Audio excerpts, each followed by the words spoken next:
Bismillah ar-Rahman ar-Rahim. في هذا الفيديو نشوفوا الكونكور ديال لا ميديسين 2022 l'épreuve de mathématiques. Donc dans la partie 1 غادي نشوفوا les questions, les 10 premières questions من 61 حتى 70. Donc غادي نحاولوا نركزوا على les astuces و les techniques اللي غادي يوصلونا لا بون ريبونس في كل exercice. Donc بالنسبة لا question 61 sur les nombres complexes, غادي نشوفوا l'équation 2z moins 1 sur z plus 1 est égal à z. Donc cette équation dans C نشوفوا نختاروا la bonne réponse parmi les 5 réponses اللي عندنا هنايا. Donc première chose à remarquer, le dénominateur z plus 1 doit être différent de 0. Donc z plus 1 différent de 0, c'est-à-dire que z doit être différent de moins 1. يعني la solution يعني moins 1 ما يمكنش تكون solution. Donc بالنسبة la réponse A à éliminer puisqu'il contient moins 1. Donc puisque on a deux solutions, donc on va transformer cette équation sous forme d'une équation deuxième degré. Donc on a 2z moins 1 sur z plus 1 est égal à z, avec z différent de moins 1, est équivalent à dire que 2z moins 1 est égal à z facteur de z plus 1. Donc on va effectuer les calculs. Donc 2z moins 1 est égal à z carré plus z. De l'autre côté, on trouve donc z carré plus z moins 2z plus 1 égale à 0. Donc l'équation deuxième degré, z carré moins z plus 1 est égal à 0. Donc il suffit de calculer delta. Donc delta c'est 1 au carré. Moins 4 fois 1 fois 1. Donc c'est moins 3 qui est négatif. Donc cette équation admet deux solutions conjuguées. La première solution z1 c'est moins b, c'est-à-dire moins 1, plus i racine de moins delta, c'est-à-dire racine de 3 sur 2a, c'est-à-dire de 2. Et z2 c'est le conjugué de z1. Donc la réponse qu'il faut choisir, c'est la réponse C. Voilà. Pour la question 62, f est une solution sur R de l'équation différentielle y seconde plus 2y' plus 4y égale à 0. Donc pour la fonction 2f est une solution sur R de l'une des équations différentielles A, B, C, D ou bien autre réponse. Donc ce qu'il faut remarquer, c'est qu'on a le second membre dans l'équation différentielle est égal à 0. Donc, si on multiplie f par n'importe quel nombre, on trouve une solution dans la même ou bien de la même équation différentielle. Donc 2f, c'est une solution aussi de la même équation différentielle qui est y seconde plus 2y' plus 4y est égal à 0. Donc la réponse qu'il faut cocher, c'est la réponse A. Donc en effet, si on a f est une solution de cette équation différentielle, ça veut dire que f seconde plus 2f' plus 4f est égal à 0. Et on multiplie par 2, puisque le second membre est égal à 0. Donc 2, facteur de f seconde plus 2f' plus 4f donc est égal à 0. Donc 2f seconde, c'est-à-dire c'est la dérivée seconde de 2f, plus 2 à l'intérieur, donc 2f', c'est-à-dire 2 fois f', plus 4 fois 2f, donc est égal à 0. Ça veut dire que g seconde plus 2g' plus 4g est égal à 0. Donc la solution qu'il faut choisir, ou bien la réponse qu'il faut choisir, c'est la réponse A. Donc, pour la question 63, on a dans les nombres complexes, z est égal à exponentielle moins iθ, moins exponentielle iθ avec θ dans l'intervalle ouvert moins pi. Donc on vous demande le module de z soit est égal à 2 cos θ, 2 cos θ sur 2, 2 sinus θ, 2 sinus θ sur 2. Donc premièrement, on a z, c'est exponentielle moins iθ, moins exponentielle iθ. Tout simplement, exponentielle moins iθ, c'est le nombre complexe qui a pour module 1 et l'argument c'est moins θ. C'est-à-dire on peut l'écrire, c'est cosinus de moins θ plus i sinus de moins θ. Moins, entre parenthèses, exponentielle θ c'est cos θ plus i sinus θ. Donc, le cosinus c'est une fonction qui est paire, donc c'est cos θ. Sinus c'est une fonction impaire, donc c'est moins i sinus θ. Ici le moins cos θ, le moins i sinus θ. Finalement, z c'est donc cos θ moins cos θ, donc il nous reste moins 2i sinus θ. Or, on a θ, elle est compris entre moins pi et pi. Ça veut dire que le sinus de θ il est strictement positif. Alors, le module de z, c'est 2 sinus θ, puisque c'est un nombre imaginaire pur. Donc, la réponse qu'il faut cocher, c'est la réponse D. Donc, pour la question 64, on a une limite ici, la limite de n moins racine de n au carré moins n.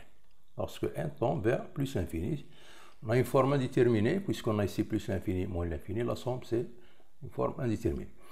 Donc on va utiliser ici la méthode classique pour calculer les limites de ce genre. Il suffit premièrement d'utiliser le conjugué, factorisation, puis simplification. Donc, pour le conjugué, c'est la limite de n moins racine de n au carré moins n. On va multiplier par le conjugué qui est, donc c'est n plus racine de n au carré moins n sur le conjugué qui est n plus racine de n au carré moins n. Lorsque n tend vers plus l'infini. Donc cette limite est égale. Donc au numérateur, on aura donc c'est une identité remarquable, donc c'est n au carré moins la racine de n carré moins n, le tout au carré, donc on va enlever la racine, c'est-à-dire moins, entre parenthèses, n carré moins n, sur n plus racine de n au carré moins n. Donc on aura au numérateur n carré moins n carré c'est 0, donc on va trouver moins n, donc c'est n. Au dénominateur, il faut maintenant factoriser par n, puis simplifier. Donc on va mettre n en facteur, donc c'est n facteur de 1 plus le racine de n carré moins n carré à l'intérieur de la racine. Donc on va trouver que c'est racine de n carré facteur de 1 moins 1 sur n.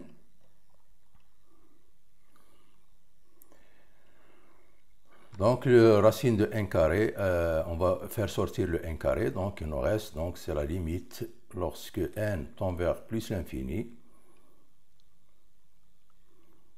de n sur n facteur de 1 plus, donc la racine de n carré c'est n, donc n en facteur, donc c'est racine de 1 moins 1 sur n lorsque n tend vers plus l'infini. Après simplification par n, on trouve c'est la limite de 1 sur 1 plus racine de 1 moins 1 sur n.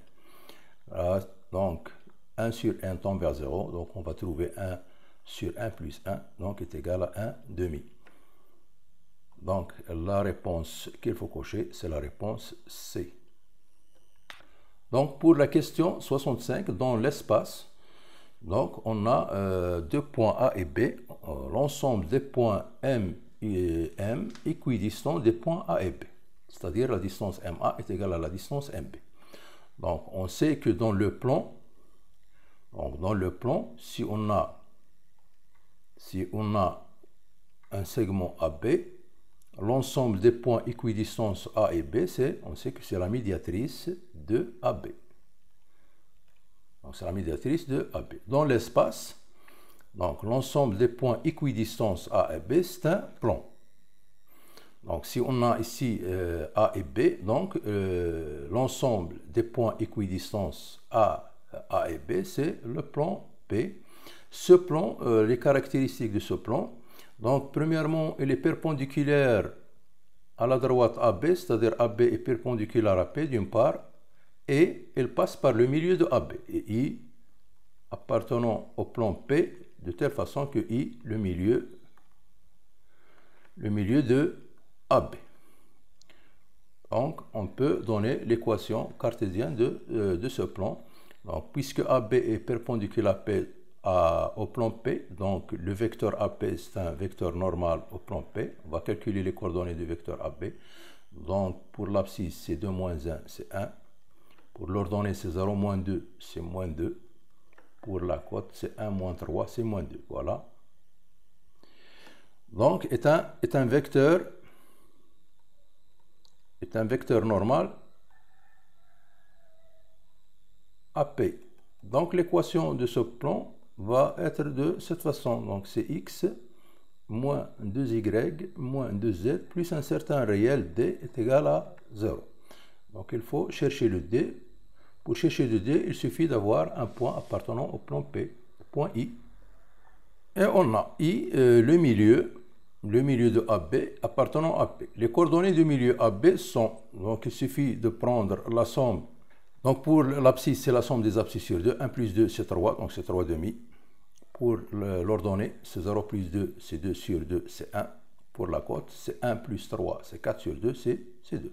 Voilà, appartenant à P. Donc les coordonnées de ce point vérifient l'équation du plan. C'est-à-dire, donc le point I appartenant au plan P implique que ces coordonnées vérifient l'équation du plan. Donc x qui est 3 demi, moins 2 fois 1 qui est y, moins 2z, c'est-à-dire moins 4, moins 2 fois 2, plus d est égal à 0.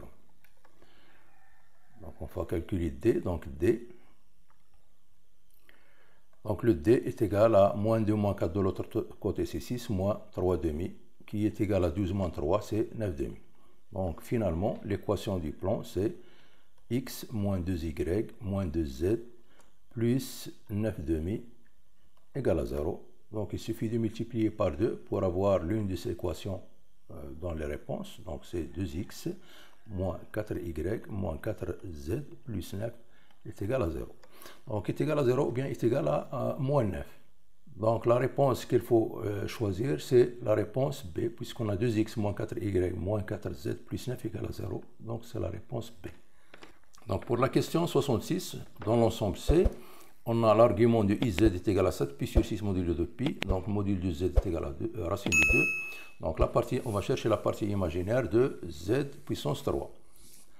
Donc on va choisir une réponse parmi les 5 réponses proposées. Donc premièrement, donc l'argument de iz, donc c'est l'argument de i plus l'argument de z modulo de pi. D'après la propriété. L'argument du produit, c'est la somme des arguments. Donc l'argument de i, on a i, c'est le nombre complexe de modules 1 et d'arguments pi sur 2. Donc l'argument de iz, c'est 7 pi sur 6, donc c'est 7 pi sur 6 est égal à pi sur 2 plus l'argument de z modulo de pi. D'où on a l'argument de z dans ce cas, donc est égal à 7 pi sur 6 moins pi sur 2 modulo de pi. Donc l'argument, on va calculer, l'argument de z est égal. Donc ici 7 pi sur 6 moins pi sur 2, donc on a 7 pi sur 6, donc 7 pi moins 3 pi, c'est 4 pi sur 6. Donc c'est 2 pi, donc c'est 2 pi sur 3. Donc l'argument de z, c'est 2 pi sur 3 modulo 2 pi. D'où z, donc est deux modules racine de 2, donc z c'est le nombre complexe de module 2 et d'argument de pi sur 3. Maintenant z3, on cherche la partie imaginaire de z3. Donc Z3, c'est le nombre complexe qui a pour module, donc le module de Z, c'est racine de 2. Donc c'est racine de 2 puissance 3.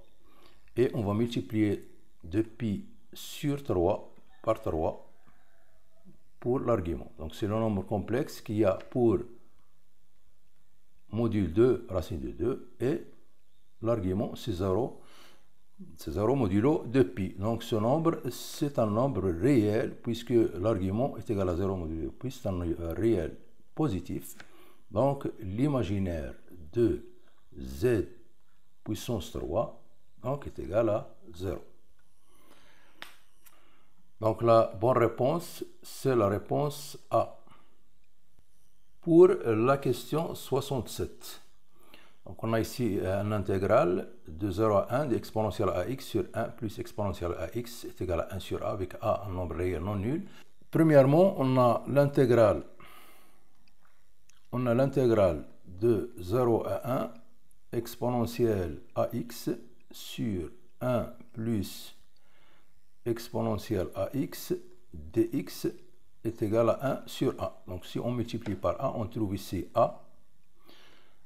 Donc si on multiplie ici par a, on trouve ici est égal à 1. Donc a exponentielle ax n'est autre que la dérivée de exponentielle ax. Et c'était aussi, c'est la dérivée de 1 plus exponentielle ax, puisque la dérivée de 1, c'est 0. Donc on peut écrire cette intégrale, c'est l'intégrale de 0 à 1 de 1 plus exponentielle ax prime sur 1 plus exponentielle ax dx. Cette intégrale est égale à 1. Donc la primitive de u' sur u est égale à ln de racine de, ou bien ln de la valeur absolue de u. Donc cette intégrale, c'est ln de la valeur absolue de 1 plus exponentielle ax entre 0 et 1. Donc est égal à 1. Donc ici, l'exponentielle est toujours positive, donc on peut enlever la valeur absolue. Donc on va remplacer x par 1, on trouve, donc c'est ln de 1 plus exponentielle a, moins, on va remplacer x par 0, on trouve ln de 1 plus 1, c'est 2, donc est égal à 1. Donc ln de 1 plus exponentielle a est égal à 1 plus ln de 2. Donc on va faire entrer l'exponentielle pour enlever le ln. On trouve donc c'est 1 plus exponentielle a est égal à exponentielle 1 plus ln de 2. Donc on trouve ici que 1 plus exponentielle a est égal à exponentielle 1, c'est e, multiplié par exponentielle ln de 2 qui est égal à 2. Donc implique que exponentielle a donc est égal à ici 2 fois e moins 1. On fait entrer le ln, donc implique que a est égal à ln de 2e moins 1. Donc la réponse qu'il faut cocher, c'est la réponse D, la réponse juste. Donc pour la question 68, dans le plan complexe, on a z, un nombre complexe, oméga m', les points d'affixe respectivement, donc moins racine de 3 sur 3, z la fixe de m et z' la fixe de m'. C'est-à-dire que z' est égal à 1 plus i racine de 3 fois z plus i. On va chercher la mesure de l'angle oméga m', d'après la propriété, c'est égal à l'argument donc de z' moins z oméga sur z moins z oméga modulo de pi. Donc z' moins z oméga, on va calculer ce nombre sur z moins z oméga. Il suffit de remplacer. Donc z' c'est 1 plus i racine de 3 facteur de z plus i. Le z oméga c'est moins racine de 3 sur 3, donc c'est plus racine de 3 sur 3. Donc sur z plus racine de 3 sur 3. Donc on va essayer de simplifier ce rapport. Donc est égal à, donc c'est z plus i z racine de 3 plus i plus racine de 3 sur 3 sur z plus racine de 3 sur 3. Donc est égal, donc ici on va mettre le z plus racine de 3 en facteur. Donc c'est z plus racine de 3 sur 3 plus sur, donc z plus racine de 3. Donc on va mettre le i racine de 3 en facteur, i racine de 3 au facteur. Donc ici on trouve z. Donc plus i, donc on a i, donc pour avoir le 1, donc il faut multiplier par racine de 3 sur 3 pour avoir le z plus racine de 3 sur 3 en facteur. Donc finalement, ce nombre est égal. Donc c'est z plus racine de 3 sur 3, facteur de 1 plus i racine de 3. Le tout sur z plus racine de 3 sur 3. On va simplifier par z plus racine de 3 sur 3. On trouve c'est 1 plus i racine de 3. Donc il suffit d'avoir l'argument de ce nombre complexe. C'est-à-dire, il faut chercher la forme trigonométrique de ce nombre complexe. Donc est égal, le module, on peut calculer, donc c'est 2 facteurs de 1 demi plus i racine de 3 sur 2.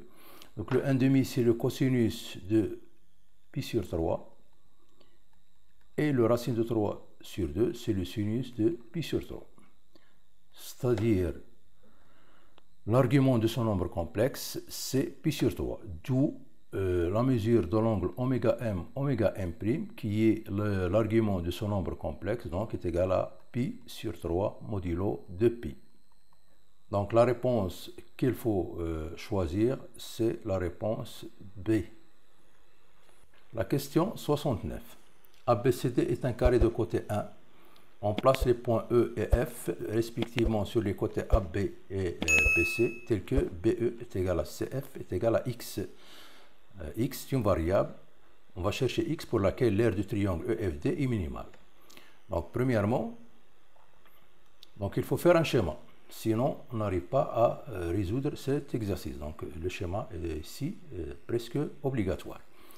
Donc le x, c'est la variable, donc on va chercher l'aire du triangle EFD de telle façon que sa surface est minimale. Premièrement, x doit être strictement compris entre 0 et 1 pour avoir un triangle EFD. Donc il faut chercher une fonction à variable x, trouver sa valeur minimale. Bien, il faut étudier les variations de cette fonction, c'est-à-dire l'aire du triangle EDF en fonction de x. Donc voilà. Donc l'aire de ce triangle. L'aire du triangle EFD. Ce qu'il faut remarquer sur la surface de ce triangle EFD, c'est la surface entière du carré moins la somme des surfaces des 3 triangles rectangles. La surface de ce carré, c'est 1. Puisque le côté c'est 1, donc c'est 1 carré, la surface de moins la somme des aires des 3 triangles rectangles. Premièrement, le triangle ADE, donc c'est la surface du triangle ADE, plus la surface du triangle EBF, plus la surface du triangle FDC. Donc il suffit de calculer les surfaces de ces 3 triangles en fonction de x. Donc ce qu'il faut savoir, c'est si on a un triangle rectangle, ABC par exemple, et la surface c'est la base fois la hauteur sur 2, c'est-à-dire AB fois AC sur 2. Ici, donc c'est 1 moins. Pour la surface de ce triangle ADE, donc c'est AE fois AD sur 2, plus la surface de EBF, c'est EB multiplié par BF sur 2. Pour la surface de triangle FDC, c'est CD multiplié par FC sur 2. Donc on va remplacer par X. Donc c'est 1 moins entre parenthèses. AE, donc AE c'est 1 moins X, puisque AB c'est 1. Donc c'est 1 moins X. AD, donc AD c'est 1. Donc 6 sur 2. Plus EB. EB c'est X. BF c'est 1 moins X. C'est 1 moins X sur 2. Plus pour CD c'est 1. Ou FC c'est X. Donc c'est X sur 2. Donc il faut écrire sous forme d'une fonction à variable réelle X. Donc c'est 1 moins. Donc ici on a sur 2. Donc c'est moins 1 demi facteur. Donc ici on a 1 moins X. Plus on a ici X moins X carré plus X. donc est égal. Donc à l'intérieur de la racine, à l'intérieur des parenthèses, on a ici moins x. On a ici moins x plus x. Donc est égal à 1 moins. Donc ici on a 1 demi. Donc c'est 1 moins 1 demi. Le moins avec le moins c'est plus. Donc c'est plus 1 demi x carré et moins 1 demi x. Donc finalement il est égal à 1 demi x carré moins 1 demi x. 1 moins 1 demi, c'est plus 1 demi. Donc si on pose f de x, la fonction qui est 1 demi x carré moins 1 demi x plus 1, donc il suffit de chercher les variations de cette fonction. Donc f', donc c'est x moins 1 demi. Donc le tableau de variation de cette fonction entre 0 et 1, donc il s'annule en 1 demi. Donc ici, pour la dérivée, donc c'est le signe de la dérivée. Donc, pour les variations de f, on a ici décroissante et c'est croissante. Donc ici, la valeur minimale de x, c'est 1 demi. F de x représente ici la surface du triangle EFT. Donc la réponse qu'il faut choisir, c'est la réponse D. Pour la question 70, dans l'ensemble C, on a le module de z est égal à moins z, ou bien le module de z moins z est égal à 3 moins i racine de 3. On va chercher le module de z. On a module de z moins z est égal à 3 moins i racine de 3. Ça veut dire que z, on peut écrire z, je vais passer le z de l'autre côté, donc c'est module de z moins 3 plus i racine de 3. Voilà la partie réelle de z, voilà la partie imaginaire de z. Ça veut dire quoi? Ça veut dire que le module de z donc, est égal à la racine de la partie réelle au carré, c'est-à-dire le module de z moins 3, le tout au carré, plus racine de 3 au carré. Donc, on fait enlever la racine, donc module de z au carré, donc est égal à racine, ou bien module de z moins 3, le tout au carré, plus 9, qui est égal, donc c'est module de z au carré, moins 6 module de z, plus 9, bien plus ici, on a plus 9, oui. Donc on a z au carré est égal à module de z moins 3 au carré, plus racine de 3 au carré, c'est 3. Voilà, c'est 3. Donc, est égal à module de z au carré, moins 6 module de z, plus 9, plus 3. Ça veut dire que module de z au carré, est égal à module de z au carré, moins 6 module de z, plus 12. Donc, signifie, donc on va simplifier par module de z au carré, on trouve que moins 6 module de z, plus 12, cela est égal à 0. Finalement, module de z est égal à module sur moins 6, c'est C2. Donc la bonne réponse, ou bien la réponse qu'il faut choisir, c'est la réponse B. Donc à la prochaine vidéo, Inch'Allah, on va traiter la deuxième partie, les 10 questions, les 10 dernières questions. Donc à la prochaine vidéo, Inch'Allah, et merci.